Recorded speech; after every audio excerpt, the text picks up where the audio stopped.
Hello, everybody. Welcome to Womenlines Talk Show. Friends, today we are going to learn, or rather know about something which is a must for every entrepreneur. So many changes happening across, and AI is happening in present time. With ChatGPT, things are changing, and as an entrepreneur, we have to upgrade our knowledge. So here we are having today somebody from Dubai, an expert digital marketing and analytics instructor teaching companies how to make every marketing dollar smarter. We have Sotirios P Seridis from Dubai. Welcome, Sotirios, in my show. Thank you for inviting me, and hi everyone. Great to meet you. I hope we're going to have a great conversation and you're going to get great insights from this talk. Thank you so much for your time, Sotirios. I know you're so busy and you have taken out your time for our show. I'm so eager to learn from you. My first question, with so many AI-based digital marketing options available, what are some key areas that you believe marketers should focus on at present? It's getting overwhelming, So please guide us. So to take things to the beginning, right? So AI is not a new thing. It was existing for a long time. Right. And maybe it wasn't that obvious or that much, let's say, out there. It became obvious with ChatGPT, obviously, that became a global hit, if we are to call it like that. Correct. And it created kind of a situation where every company realized that, oh, we need to pay attention and we need to actually go in and do something with it. But implementations of AI were always there in Google Ads, in Facebook Ads, in many tools that we had to use. Now, I think for me, the most important part of, let's say, this excitement is for companies to actually keep calm and just realistically evaluate whether this is something that they can use on a day-to-day, or it's just a hype that they are spending too much time and resources on. Right. Because at the moment, we have implementation of these solutions mainly on SEO, mainly on content marketing, mainly on research, perhaps, like companies that do research at scale. Some companies are more sophisticated. They use the OpenAI to pull data and produce, again, content at scale or collect data at scale. Okay. And recently, with a new version of ChatGPT, a lot of companies use it to produce images or videos. But I don't see that every company or every sector can benefit from this. For a lot of companies, this is a distraction. They are just thinking about a way to actually implement this, but they don't really need to implement this. They need a lot simpler solutions to go ahead with instead of actually relying on any type of artificial intelligence. Wonderful. I think it is very important and required that we should be narrowing down our focus, what's the priority and where the majority chunk of time should be going. So in your opinion, what are some of the biggest challenges that digital marketers face in implementing AI-based solutions and how they can address it? The biggest challenge is uniqueness. So what is happening is that if you give a basic prompt, the tool is going to come up with an answer, right? But Correct. if, let's say, I go and I give the same prompt, I'm going to get exactly the same answer. And then you go and you give the same prompt, you're going to get again the same answer. So if you really want to use this tool or any future tool correctly, what you need to do is you need to start becoming unique with your prompts. So the same way, for example, that in the past, writers used to have their own style and they were writing the article in their own style. Now it's not about writing the article, but it's about the way you are asking. Because if you ask in a slightly different way, a slightly smarter way, a slightly, let's say, more specific way, the tool will give you a more unique answer. Can you give If some you ask in a example? very... So sorry to interrupt. Can you give some example? Just one example. Yeah, so for example, let's say if I go and I say to the tool, give me 10 versions of Facebook ad copy for fashion e-commerce industry. The tool will give me 10 versions, right? But this is a very mainstream way of asking because a lot of other people will actually have the same question. Very true. In online now, there are also people who are sharing prompts, and a lot of people will just simply copy paste these prompts and just paste them in the tool. They will get exactly the same answer, which means then we're going to have a situation where a lot of people will have the same copy, the same articles, the same everything. So what you need to do is you need to tweak the prompt. So it's all about basically giving unique prompts. So the effort is not going to go into the writing the content, the effort is going to go into how I ask the tool to give me something more unique. So you can say, for example, the same thing, like give me 10 versions of I don't know, Facebook ad copy for e-commerce Okay. that rely on, let's say, sense of urgency or that have an emotional aspect, or that is, for example, women from 15 to, let's say, 21, or appeal to a blah, blah, blah audience. So you need to tweak your prompt in a very specific way. Mm-hmm. And you also need to give many prompts. So I'll give you another example. Let's say a lot of people use it to write an article. Mm-hmm. You can go, for example, and you can ask the tool, okay, tell me, for example, what is unique about Indian cuisine, for example, let's say. All right. And then the tool will give you an answer, right? Right. And then a lot of people will use the same question if they are writing the same article, right? So you don't want to actually fall into this trap of having content that is so much copy paste, right? You want to ask the tool in a more specific way. So instead of creating one prompt, you need to create, let's say, 3-4 prompts. For example, tell me the top 3 desserts, traditional desserts in North Indian cuisine. And then you're going to get something very specific. And then you're going to actually change the question again. And you're going to say, okay, tell me the 3 main dishes of South Indian cuisine that Mm-hmm. include curry, for example, something like this. Oh. So you need to actually give a lot of prompts so that the tool can tweak the content so you get something unique that other people will not use. Because a lot of people, like they're just going to throw the main questions, like they're very just going to think about the mainstream questions, they're going to throw them out there. And we're going to end up in a situation where the web is going to be filled with copycats, Very everywhere. true. Very And valuable it's share. also, Definitely. yeah, like nothing will go change also in terms of people, because a lot of people are worried, oh, now my job is going to be eliminated, right? This is 100% not true.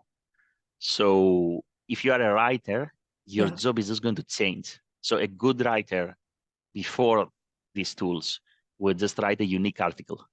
A Correct. good writer after this tool will just ask unique questions to get a unique article. So they will still put the same time in, but in a different way. So there's a different activity. Maybe it's going to be faster, let's say, asking questions as opposed to writing everything. But a good employee or a good writer will actually do that. And this is what's going to be the value in their market. A mediocre writer, or let's say someone who is not a great person, before they would copy paste content, now they would just ask some very mainstream questions. And therefore, they're going to get something that is very similar with other companies. Makes so much sense. Can you provide some example of any successful AI-driven digital marketing campaign? Maybe you have observed or you've worked upon, and what made it effective so others can learn how it is done? I don't have any specific examples because it's very new and everyone is Definitely, it's learning, very including recent, me. so So not easy to get the I have results so fast, but maybe something you have observed. some examples. For example, let's say some companies are using the tool to create templates. Okay. Let's say different versions of, I don't know, HR documents, or different versions of CVs, or Mhm. different versions of cover letters. And then they use these as content that people can download from their site.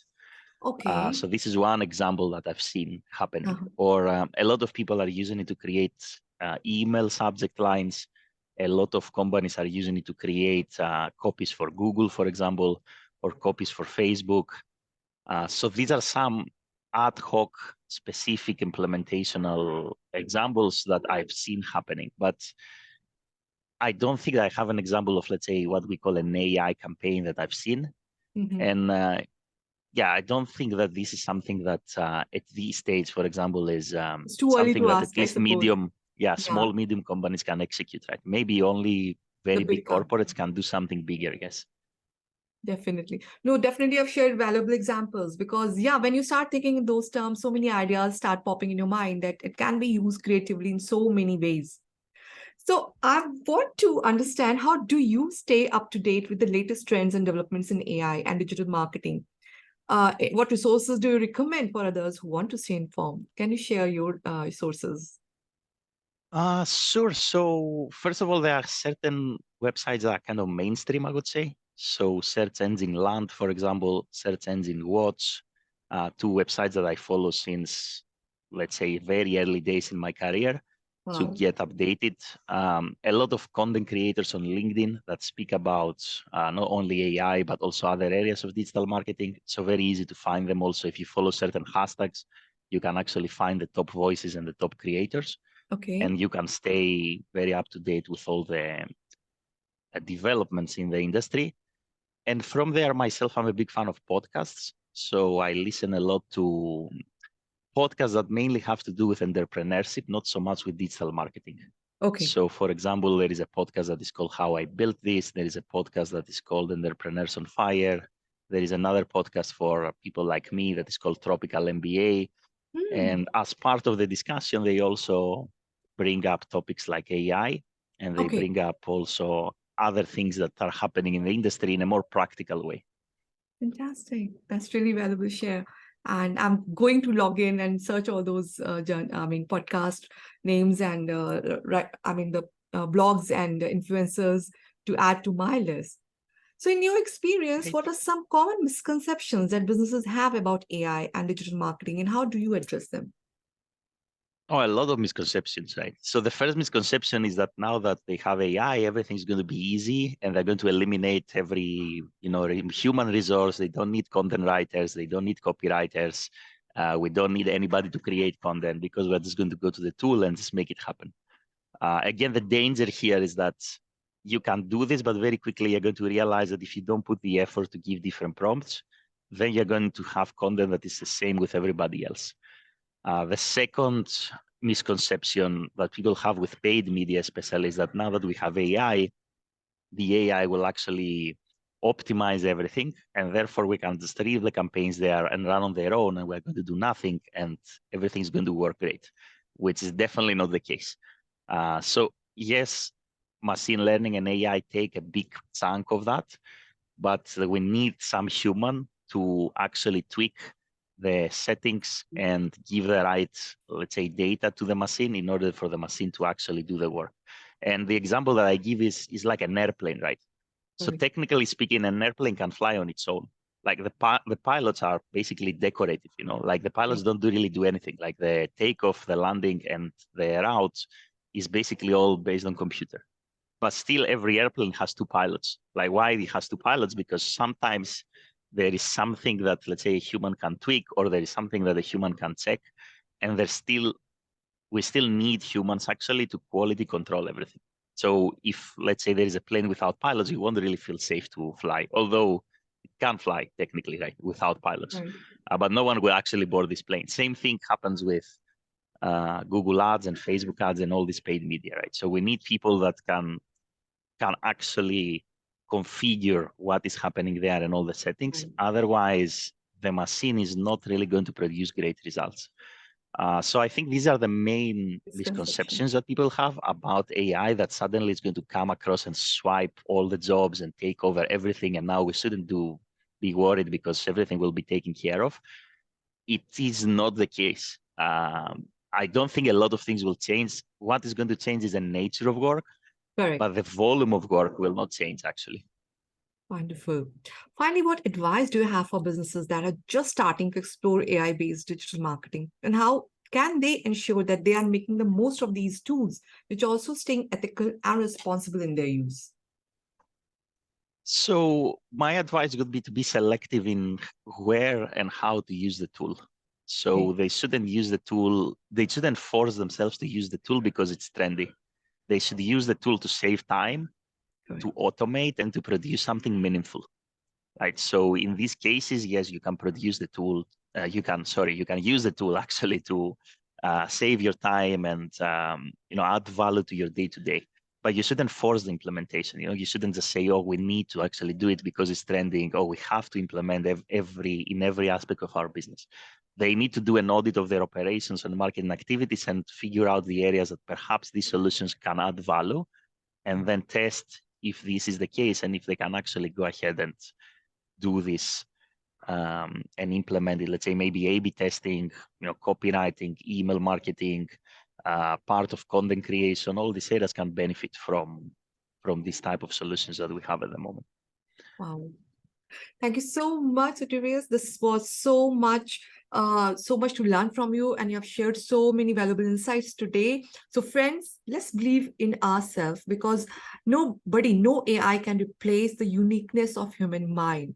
If human mind and AI work together, then I think big results can be achieved. So don't mistrust yourself and don't think that AI is going to take over your jobs. So yes, thank you so much, Sotirios. Best of luck and take care. Thank you for coming. Thank you on very our much. show.